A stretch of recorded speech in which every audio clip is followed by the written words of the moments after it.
যে সকল ভাইয়েরা বাংলাদেশে এমন কোনো দিন নাই 20-50-100 যুবক মারা যায় না মোটরসাইকেল করে।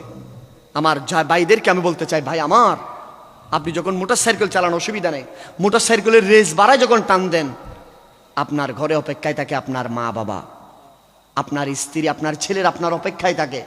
আপনি শুধু 5 মিনিটের সুখের জন্য রেস বাড়াই দিলেন, ট্রাকের তলে ঢুকে গেলেন, বাসের তলে ঢুকে গেলেন।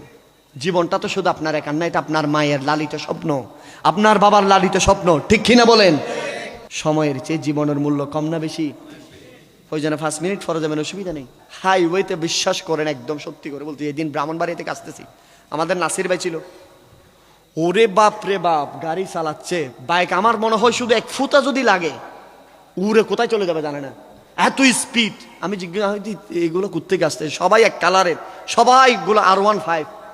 কিরে এগুলো কোত্থেকে আসছে? বলতেছে হুজুর এগুলো ঢাকা থেকে, ঢাকার ছেলে মেয়েরা এগুলো এখান থেকে যাবে কক্সবাজার, কক্সবাজার থেকে যাবে সাজেক, সাজেক থেকে যাবে বান্দরবন, বান্দরবন পুরো বাংলাদেশ ঘুরে।